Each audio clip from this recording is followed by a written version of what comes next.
umaga, grade 10. Yan, bago tayo magsimula, tayo muna yung sumandaling manalangin. Aming amang banal, makapangyarihan sa lahat, salamat po sa umagang ito, sa pagkakaloob mo ng buhay sa mga batang ito. Patuloy na gamitin mo, Panginoon, na ang araw na ito upang kami ay makapag-aral ng mga lesson nang sa gayon ay matutunan ng mga batang ito. At gabayan niyo po ako, Panginoon, sa mga oras na ito nang sa gayon ay malayang mai-discuss ang aralin na ito at kanilang buksan ang kanilang mga isip sa kung anong nangyayari, Panginoon. Maraming salamat po sa inyo po namin itiniwala at ang paggabay mo sa bawat sa amin.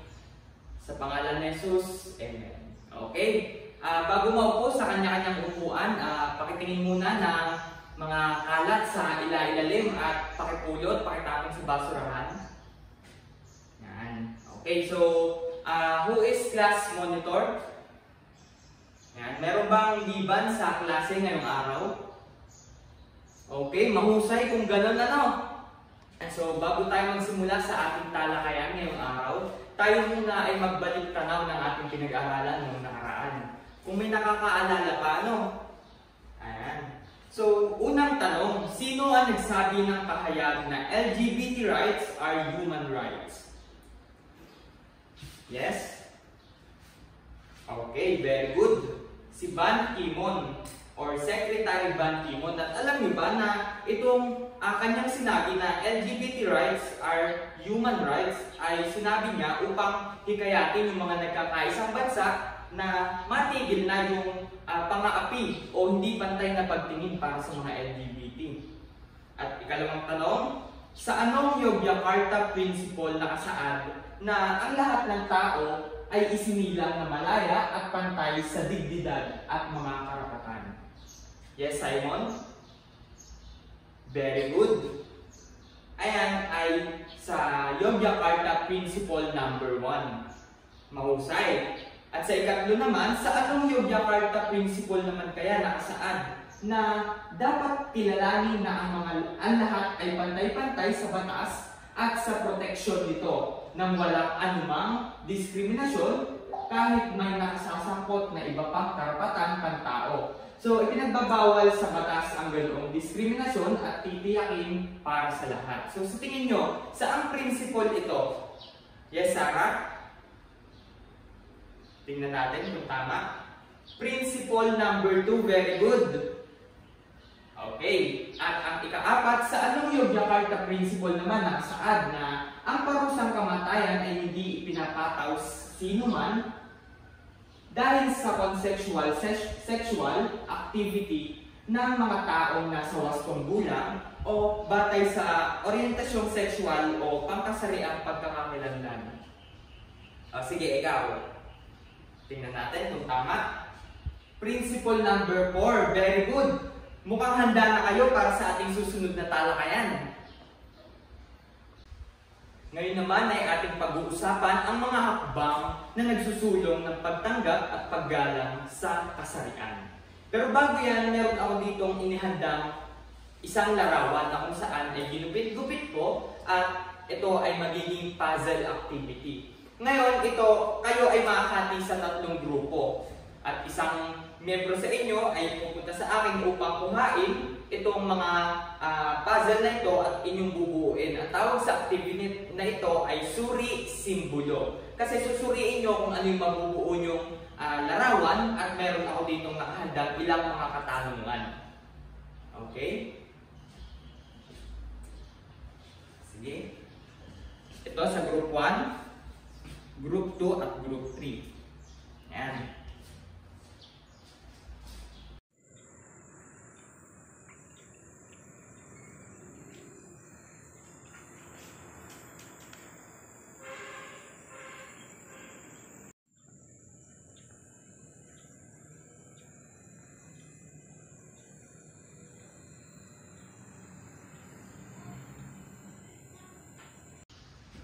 Mahusay. Ang lahat ng grupo ay nabuo ang larawan na ibinigay ko sa kanila.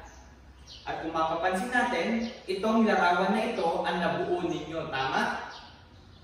Okay. So, Gaya na sabi ko kanina, meron akong ilang katanungan. At ang unang katanungan ay mula sa nabuo yung larawan, ano-ano yung mga simbolo na makikita nyo rito sa itaas? Sige, from group 1. Okay. Merong simbolo ng lalaki, ng babae, at ng parte ng LGBT. At kung makikita sa gitna, merong equal sign. So, ano kaya yung nais iparating ng simbolong ito? Mula naman sa group 2. Ano yung sa tingin nyo ipinapahiwatig ng simbolong ito? Pagkakapantay-pantay, very good. Palakpakan natin, pagkakapantay-pantay. So, nararapat bang mangyari, o sa tingin nyo, nararapat bang mangyari ang mensahe na ipinaparating ng mga simbolo sa itaas? From group 3? Okay, nararapat daw. Very good. And so, matapos nyong masuri ang simbolo na inyong nabuo sa puzzle na ating activity na suri simbolo, ngayon naman ay meron ako ditong inihandang mga litrato o imahe, picture ng iba't ibang kilalang mga tao. Ngayon ay titingnan natin kung kaya nyo bang suriin ang kanilang mga kasarian. Meron ditong lalaki, meron ditong babae, may bakla at may tomboy. Ngayon ay susuriin nyo base sa litratong ito kung saan sila nabibilang. Sige, Teya.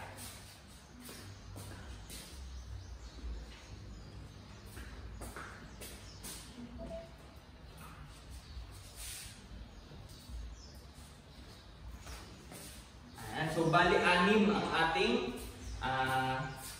picture na in-ready. At ngayon ay titingnan natin kung tama ba ang inilagay ng inyong kaklase na si Teya.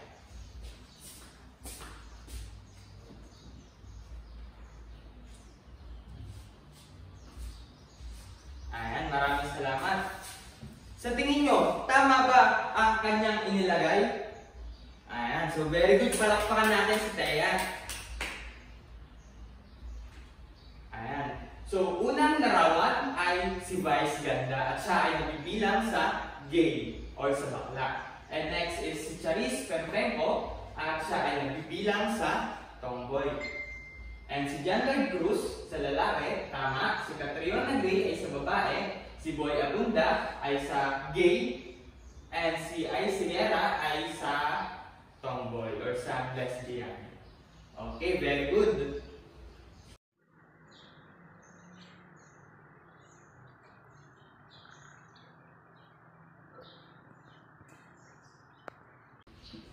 Okay, sa pagsisimula ng ating talakayan, may inihanda ako ditong tatlong babasahin. At kayo ay siyempre mahati sa tatlong pangkat. At kung ano yung pangkat na or grupo nyo noong mga nakulang activity, ay yun na rin ang gagamitin natin. So meron tayo ditong tatlong babasahin na patungkol sa gender equality, merong sa kampanyang HeForShe.org, and meron ditong about SOGI Bill. Ngayon, para sa group 1, meron tayong gender equality, at meron tayong kampanyang HeForShe.org and SOGI Bill. Ngayon, ang gagawin nyo ay babasahin nyo siyempre at uunawain nyo. At pagkatapos ay tatawag ako ng isa sa inyo, isa sa bawat grupo na maghahayag ng kanyang natutunan base sa kanyang binasa. Meron lamang kayong 3 minuto para basahin ito. So, simulan nyo na. Ayan, natapos na ang 3 minuto. Ngayon naman, tawagin natin ang group 1. Isang representative para ipahayag ang kanyang naintindihan about gender equality. Sige nga, sabihin mo sa iyong mga kamag-aral. Okay, ang gender equality tama, pagkakapantay-pantay. So, sinasabi na ang gender equality ay nananatiling malaking issue at hamon na ang pagkakapantay-pantay ayon sa kasarian, syempre. At sa Pilipinas, mayroong malayo na ang narating ng mga kababaihan sa larangan ng politika, negosyo, media, akademya, at iba pang mga larawan.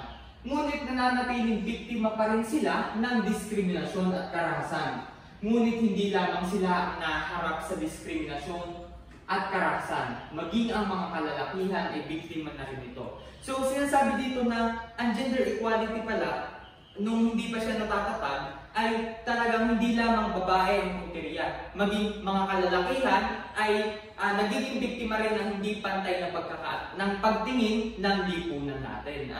So ngayon isinulong ang gender equality upang wakasan na ang mga hindi pantay na pagtingin ng lipunan o ng ating society. So, very good. Sa group 1, palakpakan natin ang group 1. And para naman sa group 2 na may topic na kampanyang HeForShe.org. So alam natin na ito ay isa sa mga isinulong na batas upang wakasan din ang hindi pantay na pagkatingin sa iba't ibang kasarian. Sige, group 2, isang representative. Okay, may point. Very good din ang group 2. So, ang HeForShe.org ay pinag-isang kampanya ng UN Women para sa pagkakapantay-pantay na kasarian. At ito rin ay siyempre naglalayo na isama ang kalalakihan sa laban sa di pantay na pagtrato sa kababaihan at para rin sa karapatan ng kababaihan. Noong 20 ng Setyembre taong 2014, na sa punong tanggapan ng United Nations, pinangunahan ni Emma Watson ng isang kampanya para sa HeForShe.org. So, very good ang group 2. At ngayon naman ay ang group 3 na may topic na SOGI Bill. Very good. So, ano ba ang meaning ng SOGI o SOGI Bill? O yung acronym niya? Sige nga, group 3. Okay, very good. So, nakalagay sa ating screen na sexual orientation, gender identity, and expression. So, anong ibig sabihin nito?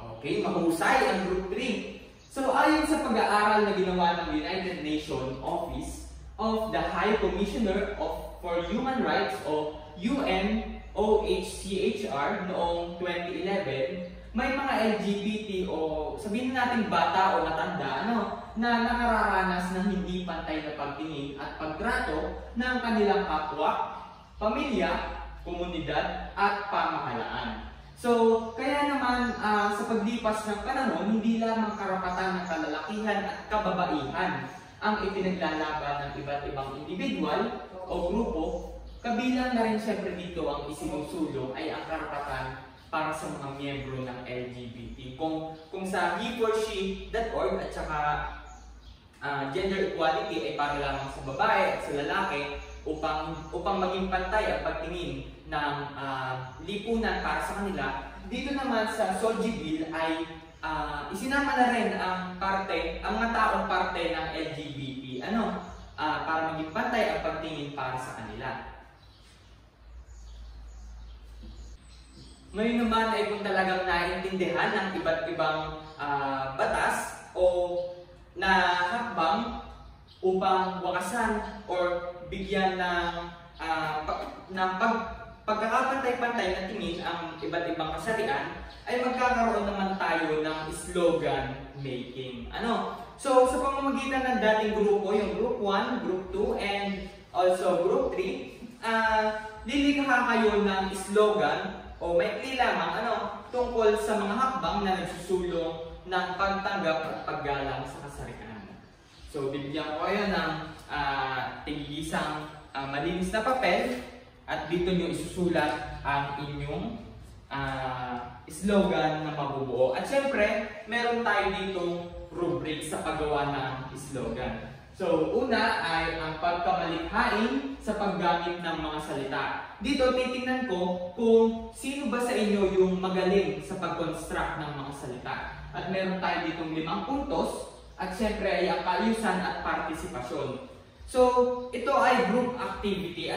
So, kailangan, kaya nandito yung rubrics na kaayusan at partisipasyon kasi titingnan ko kung talaga ang lahat ba ay nakikiisa o nakiki-operate sa paggawa ng slogan. And last is akma sa tema o nilalaman. At nilalaman o technical. Siyempre, hindi lang kayo basta susulat ng slogan. Kailangan ay angkop o tugma doon sa ating topic na pagtanggap o paggalang sa iba't ibang kasarian. So ngayon ay bibigyan ko lamang kayo ng 5 minuto At simulan nyo na at pagkatapos ng 5 minuto ay titingnan ko kung sino yung pinakamagandang slogan sa inyo. Okay, simulan na! Ayan, matapos na ang 5 minuto. At ngayon, pumili ako ng isa na sa tingin ko ay magandang slogan. At yun ay ang Group 3. Palakpakan natin ang Group 3. Ito ang kanilang slogan. Pantay na pagtingin sa kababaihan at kalalakihan, maging sa iba't ibang kasarian. At ito ang kailangan sa pag-unlad ng lipunan. Ang ganda, very good ang Group 3. Very good. At ngayon, kung talagang naintindihan ang ating pinag-aralan, syempre magkakaroon tayo ng pagtataya o quiz. Okay, paki-ready ng inyong mga sulatan at ng inyong mga ballpen. Hiwa-hiwalay na ang mga upuan at walang manggagaya. Para dito, titingnan natin kung talaga bang may naintindihan ng bawat isa. Ayan, para sa ating quiz 1. So ito yung panuto, susundin natin. Basahin at unawain mabuti ang mga tanong at isulat sa inyong sagot. Ang inyong sagot sa sagotang papel. Yan sa inyong mga papel. Para sa unang tanong, maiwasan ang diskriminasyon.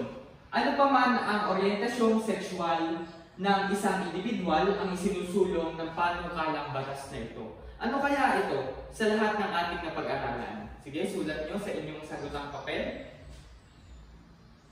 Ayan, mukhang tapos na. Dumako tayo sa ikalawang katanungan. Ang hakbang na ito ay naglalayong magkaroon ng iba't ibang kasarian ng pantay-pantay na karapatan at oportunidad. Ano kaya ang hakbang na ito? Sige, number 3. Ang UN Women ay nagkaroon ng pinag-isang kampanya para sa pagkakapantay-pantay ng kasarian. Ano ito?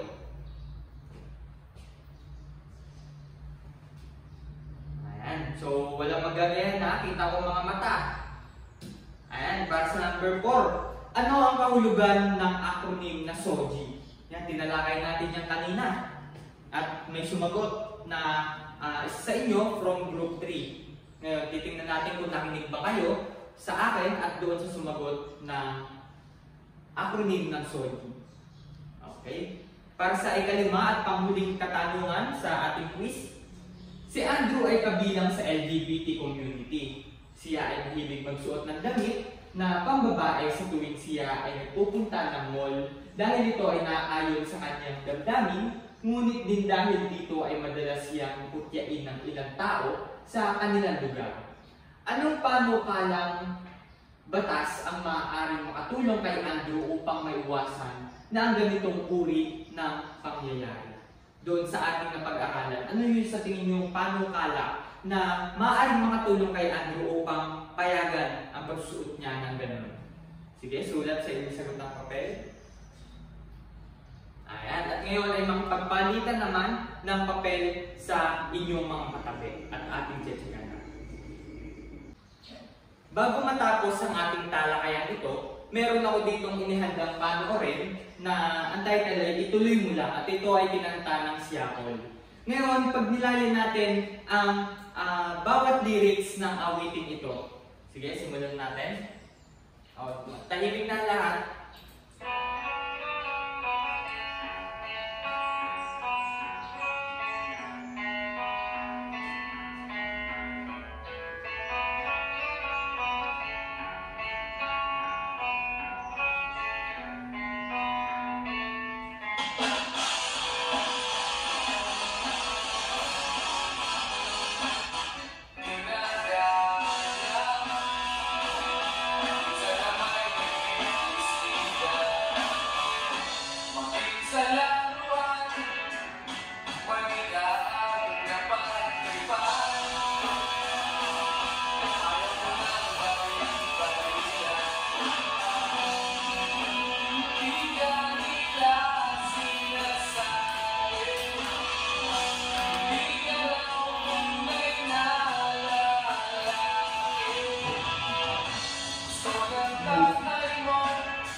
lugar na ang ginagaya. Minsan na may nagbibistida, maging sa laruan, manika ang napagtripan. Ayaw mo nang baril-barilan, di ka nila sinasali. Hindi ka raw tunay na lalaki. Gusto ng tatay mo na ika'y magsundalo, pero babae ang puso mo. Kahit lunurin ka, wala ring napala sila. Kung sabi mong ika'y sirena, huwag kang mag-alala, matatanggap ka rin nila. At kahit na ano pa ang gusto mo, basta wala ka bang tinatapakan na tao, ituloy mo lang ito. Ang mahalaga, ikaw ay masaya. Huwag mong intindihin ang sasabihin ng iba. Sila ang may problema.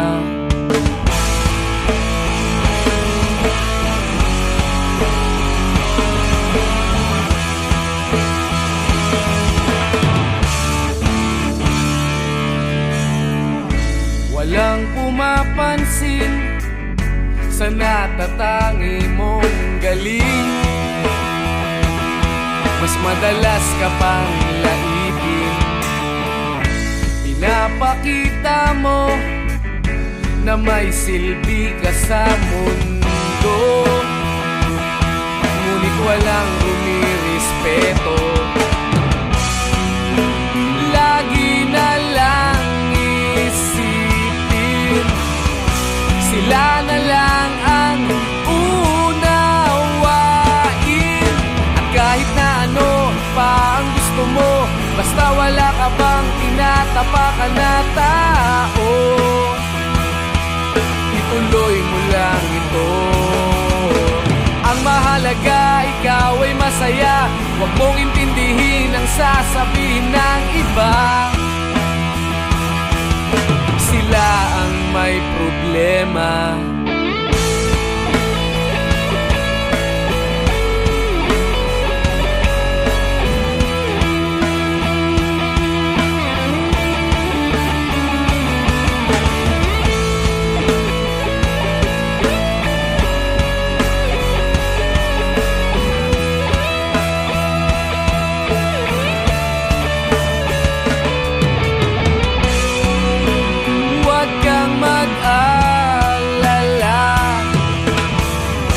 Matatanggap ka rin nila.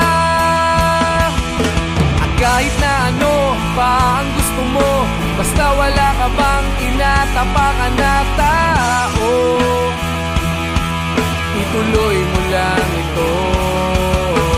Ang mahalaga, ikaw ay masaya. Huwag mong intindihin ang sasabihin ng iba. Sila ang may problema. At kahit na ano pa ang gusto mo, basta wala ka bang tinatapakan na tao, ituloy mo lang ito. Ang mahalaga, ikaw ay masaya. Huwag mong intindihin ang sasabihin ng iba. Sila ang may problema. Silang lumalait, silang mahilig manakit, silang di pupunta sa langit, silang nanlalait, silang mahilig manakit, silang di pupunta sa langit. Matapos yung mapakinggan yung kanta ng Siakol na Ituloy Mo Lang, Ang tanong ay kung ikaw ay kabilang sa LGBT community at nakararanas na hindi pantay na pagtingin kagaya ng naranasan ng bata sa awitin, ano yung sa tingin nyo gagawin nyo? O ano yung sa tingin nyo magiging reaction nyo? Sige. Sige, pakinggan natin si Arnold.